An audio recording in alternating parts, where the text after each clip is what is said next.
connected to our friends in this, and you don't need to look that far to see.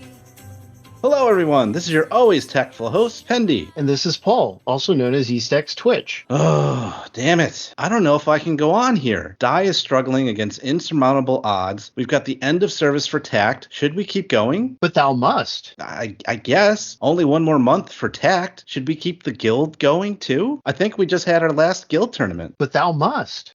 I could keep doing real-time arena to get those gems and awards, but what's the point? But thou must. We also still have over 40 episodes to review for Dai. I don't know if I have the motivation. But thou must. But EastX, I don't think I want to. But thou must. Oh no, I'm caught in one of those forced dialogue trees. Yes, EastX, yes. We will continue our journey intact and review more Dai episodes. Oh, thank the goddess. I couldn't say anything else until you agreed. Now that I'm free, I'll go ahead and welcome our audience to Tactfully Dai, a slime-time podcast spinoff that covers just about everything in the world of Dragon Quest, the Adventure of Dai, and the Dragon Quest Tact mobile game. That's right. We'll talk about the latest and greatest with Dragon Quest Tact first. Good. We must talk some tact. But not for long. As we know it, this will most likely be our last Tactfully Dai episode. We will continue our Dai episode reviews under a new name called To Be Determined. We're actually going to come up with several names, and we'll have a poll that we'll have at many of our Slime Time sites and related Dragon Quest media sites to see what you guys think, and we'll go with the winner. So not only will we continue to review the Dai episodes and movies, we'll take on other Dragon Quest media such as The Legend of the Hero Abel, Dragon Quest Monsters Plus, the Emblem of Roto movie, and more. Coolness. The next time we get together to talk some tact will be in a future Slime Time Prime episode in which we will have multiple guests join us to reflect on their and our time with the game. I've enjoyed our time with this show format, and I hope all of you have enjoyed it as well. Yeah, I guess it was all right. Before we get too mushy on yous, though, let's talk about our Aces 1 guild going out on top. We ended the month of January in third place with stamina usage, and we're currently in second place for February. Not too shabby. We also had a semi-decent showing in the last guild tournament. We got paired up against Suba, and unfortunately lost that one. Suba has been difficult for us at full strength over the years, but they were down to 14 people, and we were down to 18. Our coordination on that one could have been a lot better. But funnily enough, after starting in the Platinum League, we were matched against Suba once again. That's right, twice in one tournament. That never happens. We were much more organized during the second matchup, and we managed to prevail against them. Yes. However, AW was in our bracket as well. They were also shorter on members than us, but chaos ensued in this one. Yeah, we faced our typical Aces 1 issue of waiting too much to the last minute to do our matches. Mm-hmm. We had 3 legitimate losses that we could have reattempted, but we couldn't do any reattempts until 30 minutes before time was over for the matchup. Whoopsies. We had 2 people go after the same loss accidentally during those 30 minutes. We had one person who was rushed and didn't have the setup that they wanted, though they still ended up getting 140 on it. We even had one person who had said previously, hey, I want to take care of the loss that I got, but for some reason they didn't even show up. Though, to be fair, like we said, we only had 30 minutes to do all of that. And to be fair, even if that person had gotten full points on my loss, I'd actually showed up, and the other person with a rush setup had done the full 160, we still would have lost by 20 points. That's true. Yeah, we still had some coaching for that matchup, but not much. With almost nobody wanting to help with matches, our team was at a big disadvantage against AW, who apparently did have active coaches. That was a bit frustrating. You know, like some of us didn't want to wait until the last minute, but like we're waiting on coaches to finally show up, you know, some coaching that never came. But in truth, our guild had already resolved to take a more casual approach to the game after the cancellation notice, so we can't blame people too much. No, I mean, we were going about this a lot more casually than before, so especially since we ended up not even being able to do our last match until 30 minutes before. Can't blame anybody on that whatsoever. So it's all good. We got second place overall. Not a bad showing after losing some of our players and taking on some new ones. I know you're disappointed about something else when it comes to these guild battles, Mr. Pendy. I am. This whole time I've been with Aces 1, we were never able to battle our nemesis, Big Dorky Squad. Those jerks. You win this time, Big Dipper Squids. We'll get you next time. Except we won't, because the game is over. Damn you, small dragon division. You maniacs. You blew it up. Damn you. Goddess damn you all to Nadiria. Elegantly said. Let's move on to a different kind of tournament, the real-time arena tournament. I see you've been doing pretty well at it. Yes, not too bad. At first, I just wanted to get to the legend level one more time. To the surprise of no one, not as many people are playing it. To that end, I noticed my rank was pretty high as I started to rack up the wins to go towards the legend status. Yeah, it seems like you and our newest member, YA Timbo, were neck and neck during your climb to glory. For a while, we both were in the top 10. That's the highest rewards tier that you can get to. I believe you win like 8,000 gems from doing that. I won't catch up to some of the auto clickers at the top, but I'd love to go out with the top 10 finish, even if it's against a fraction of the people that we used to have playing the game. The highest I've gotten so far is 7th place, and currently, as we speak, I'm sitting at 9th place. I'm going back and forth with a handful of people. One more week to go. We'll see what I can do. Good luck with that, man. Personally, I'm keeping a relaxed attitude towards all aspects of the game, including real-time arena. I've always found the imbalanced nature of RTA annoying, even though I usually get to legend rank. But with the game going away and no particular need for rewards, I'm probably not going to push past master rank this time. I don't blame you. And I'm kind of doing this out of fun just because I can, because I've got a decent team going. And I haven't gotten the princess yet, so I want to get those last few people that were able to get off the banners. Like if I can get the princess, then maybe I can get the hide jinx that's one of the other banners, just to get them, just to say that I got them, just as a collection type of thing. So cool. we'll see how that goes. But in addition to our usual arena battling, we have the Dragon Quest I event going on. The rest of the event story has dropped along with the princess banner. I'm putting all my remaining gems and tickets I can into getting her. So far, no luck, but I was lucky enough to pull the hero without too many pulls. What about you? Well, for once, I guess I'm having slightly better luck overall. On the hero, I did have to get to the pity with him, so I had to do 15 gem pulls, and that really sucked. That burned through all the gems I piled up. But then on the princess banner, I got her from the second gem pull. Wow, for once I did not have to pity. Nice. That's awesome. This event itself has also been so much fun. I'm gonna miss these little stories of the hijinks of Magellan and Bendini. Me too, yeah. They're charming characters. And speaking of shenanigans, the True Dragon Quest I event story pits Mendini with the Dragon Lord versus Magellan and the hero. Until the Dragon Lord pisses off Mendini and she switches back to our side in the end. Before that, it was fun seeing her whip the Dragon Lord's minions into shape to take on our party of heroes. Yes. They've always done such a good job with these little retellings of the game's stories, or just little spin-offs of the game stories like that. Oh, yeah. So those will definitely be missed. What are you going to do once you've finished all the objectives in the True Dragon Quest I event? Well, once I've exhausted all I want to do with the event, I'm just probably going to concentrate on rank up materials. Then near the end, I'm going to level up as many characters as I can and see what final ranking I'll have. I'm currently 61st, and I saw that you're way up at 44th. Look at you trying to catch up there, Mr. Peppy. Well, yeah, I've just been hardcore farming the white orbs that you need to rank units up to rank 9. It's a type of resource that we never had to farm before. You would just get them sometimes and it didn't really matter. But farming gold in order to pay for the rank ups and such, but clearing out the battle roads by taking everyone up to 9 and leveling them up fully. That's been a fun way to use my time as the countdown towards doom progresses.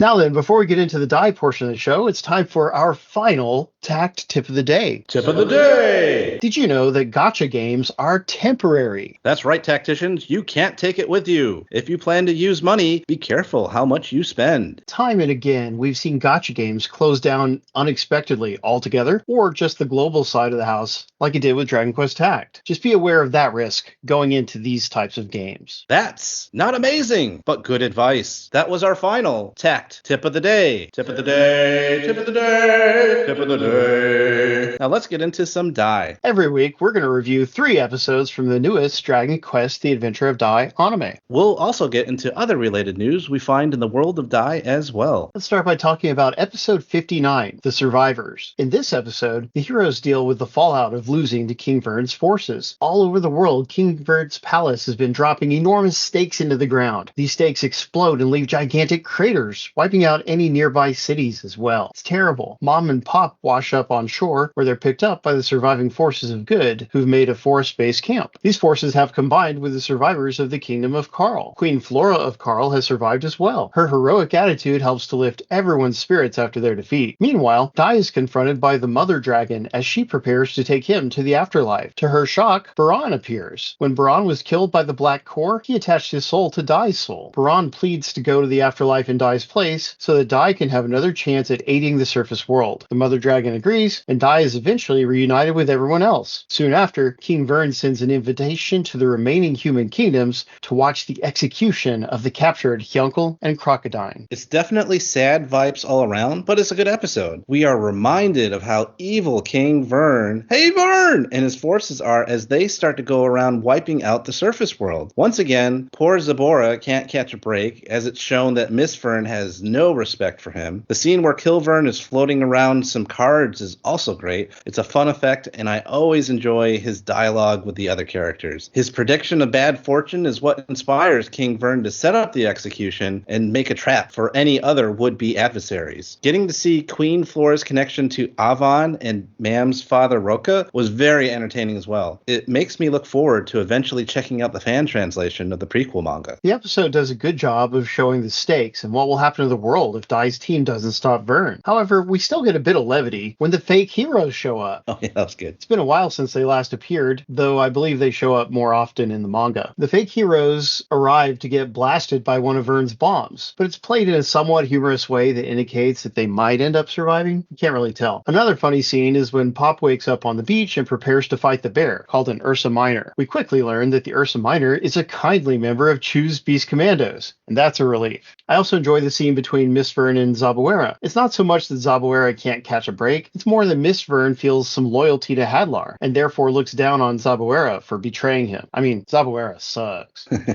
Oh yeah, and it's nice to see another reminder of Leona caring for Dai. She's so relieved to have him back after he gets rescued, and everybody leaves to give them some space. That's cool. Yeah, that was very sweet. And in the next episode, episode 60, Dai and Pop, we see Crocodile and Hyunkel in the dungeon cursing their fate as they're being held captive there. Miss Vern appears to announce their planned execution and to give Hyunkel a chance to regain his strength and rejoin the army if he drinks of Miss Vern's dark aura concoction. Hyunkel asks for a day to consider the offer, shocking Crocodile. Meanwhile, Dai struggles with the burden of having to face Dark King Vern, hey Vern, and his army again. After overhearing his comrades plan to have him give a speech to the men, Dai zooms away to avoid his friends. Pop guesses where Dai went, and they have a heart-to-heart together. Pop's friendship and strength of character end up inspiring Dai. The young hero returns and gives his own inspirational speech to rouse everyone's spirits. The heroes decide to raid the execution and rescue their friends, knowing it's a trap. To improve their chances, Queen Flora suggests that someone from the party should learn the Glimmer spell. This spell could break the palace's magical barrier, but it will take a trip to the Cave of Trials to learn it. Queen Flora recognizes that Leona has the best shot out of everyone of learning the spell, so she gives Leona the insignia of Avon. It turns out that the insignia is actually made out of mysticite and imbued with powerful holy magic that can repel dark energy. Leona agrees to take on this great responsibility. This episode shows Miss Vern's loyalty once again. This time, he wants to give Hyunkel another chance to join the dark side. Hyunkel was trained by Miss Vern after leaving Avon in his youth, so Miss Vern's attachment makes sense. Hyunkel reveals to Crocodile that he wants to live now, so it seems that he was more touched by Amy the Sage's interest in him than he let on before. I know you sympathize with Dai's crisis of confidence in this episode, Pendy, but I don't care for it as much. There's no way that Dai is going to end up chickening out of the fight, so Dai's behavior here is really wheel spinning. We already know how it's going to go. Still, if the show is going to tread water, at least it does so by showcasing what a heroic person Pop has become. Their conversation is quite good, so I don't hate the sequence overall. Queen Flora is a cool character too, and I enjoyed learning that she and Avon had some kind of implied relationship. The idea that she can assign a fifth disciple of Avon is interesting, though I'm sure it could be debated. Does she really have the right? But giving Leona a more active role in the story is certainly a good thing. Yeah, this episode has some really good character moments in it. You know, poor Dai is killed, brought back to life, and then immediately thrown back into the war with the Dark Army. I know he may be the hero, and he does have the power of a Dragon Knight, but the poor kid is only 12 years old.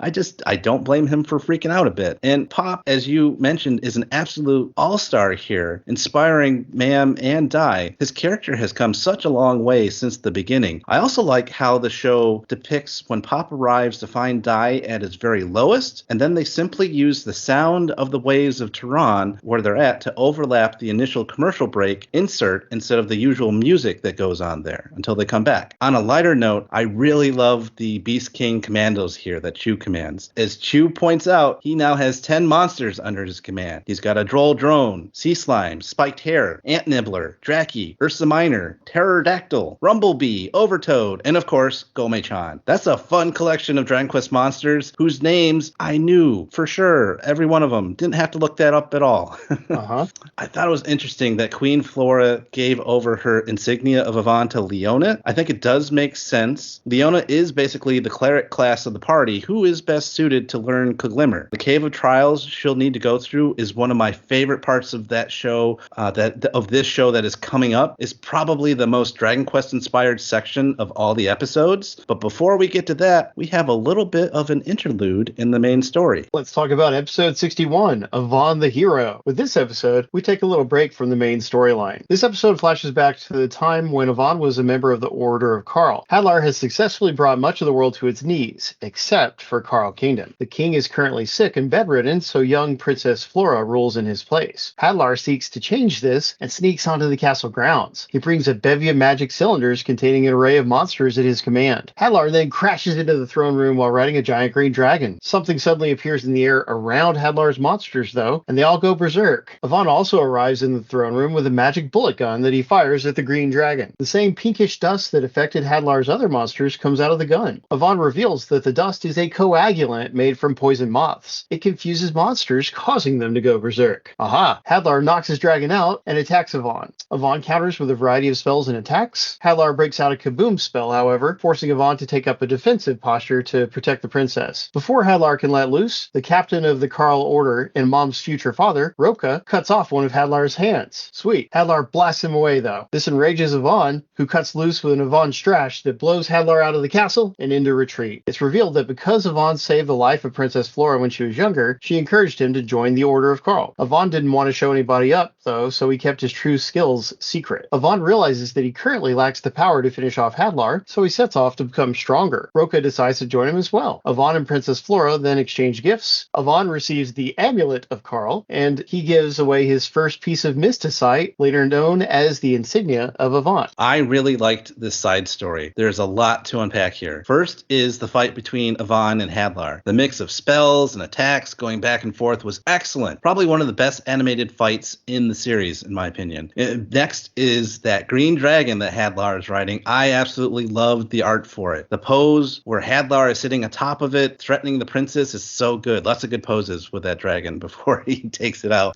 References to Dragon Quest and earlier parts of the show abound here as well. It was great to see things like the magic gun prototype that Yvonne uses and his handiness in the kitchen with that stew. I loved how he actually added an agility seed to it. Nice Dragon Quest reference there. I wonder how much agility the soldiers gained from eating it. 1 point? 3 points? Who knows? Then there is the use of the magic cylinders. The cylinders are a wonderful concept, and I was glad to see them again. They showed up very early in the series on Durmline Island. The episode makes great use of Dragon Quest monsters as well, like the Golem, Great Saber Cat, and Cyclops, etc. It was cool to see the Dragon Quest item Coagulant get used here too. It first appeared in Dragon Quest III, and in its first couple of game appearances, it could confuse enemies like it does in the show here, though it paralyzes foes in later games. In Dragon Quest III specifically, it even had a 50% chance of confusing metal enemies, something that they didn't have in future installments of the game that used it. So I just loved this episode. It was a lot of fun.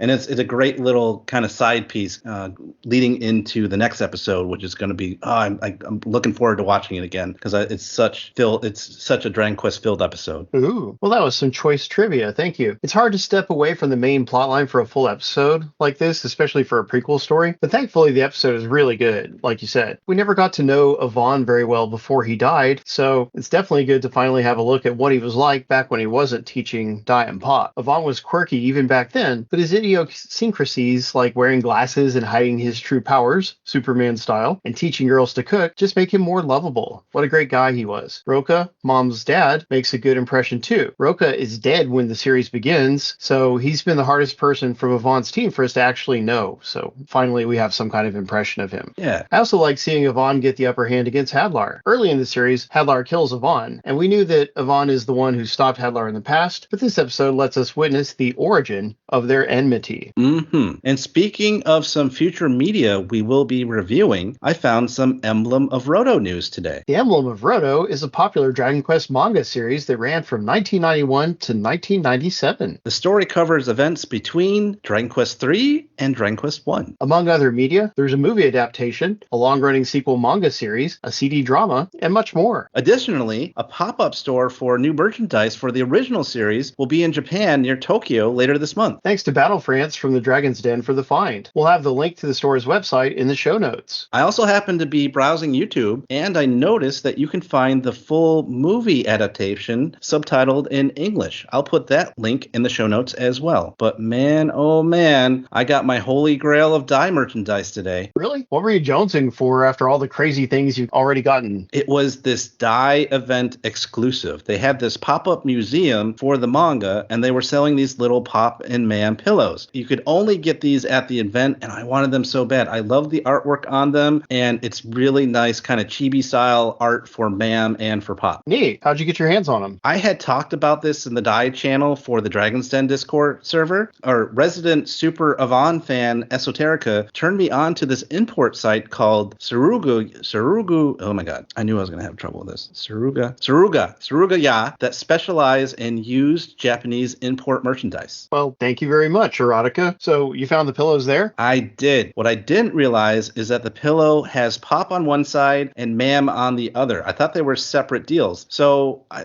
didn't want to just have one or the other displayed, so I got two of them. Aw, now your pillows can be pals. That sounds great, though. Be sure to let us know when you finally break down and get a mom body pillow, too. And that's all for this episode of Slime Time Tactfully Dai. If you want to prepare for the next episode of our soon-to-be-renamed show, be sure to watch episodes 62, 63, and 64 of The Adventure of Dai, subtitled on Crunchyroll or dubbed on Hulu. We're a non-profit podcast. We won't Avon stretch your hard-earned gold when we can offer you quality content for free. But if you do have some extra gold that's just completely burning a hole in your wallet, pouch, bottomless bag, treasure chest, or searchable wall stack, and you would like to donate anything to a website that's been supporting Dragon Quest fans for over 25 years, stop by the Dragon's Den by clicking the link in the show notes. There are several ways to support the Den, including the affiliate links that don't cost you anything when making other Dragon Quest purchases, such as Dragon Quest Monsters, The Dark Prince, that's out right now, and soon to be, actually, no, that's not going to be on Amazon. I was going to say soon to be Dragon Quest Builders, but that's going to finally be on Steam. But you can buy the physical edition on Amazon too. That's true. You could get the old Switch version, perhaps, or PlayStation even. Yes. Yes, and we even have a Slime Time t-shirt that was designed by our resident artist, Dwayne. See the link for it in the show notes. As part of the Slime Time Extended Universe, or STU, you can direct comments or questions for the podcast on Twitter and Instagram at DQ Slime Time. And you can follow me on Twitch at twitch.tv/EastX Twitch. Come watch me play a variety of games every Saturday, kids. Join in tons of Dragon Quest discussion at the Dragon's Den forums or Discord and the Dragon Questers and Dragon Quest Tact global Facebook groups. We'd like to thank everyone that made this podcast possible, including Pendy, Woodus, the Dragon's Den, and both of the wonderful listeners who supported this Tactfully Dai podcast. I mean, all of the wonderful listeners. Please like, subscribe, or write a review for the podcast. We'll catch you later, everybody. Don't hate, appreciate. Time to zoom on out of here.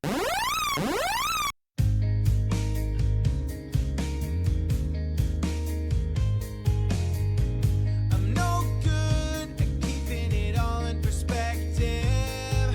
Took all this time to get right. Took all this time to arrive.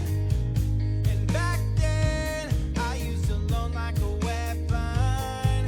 When I should have known all along, the answer was there all along.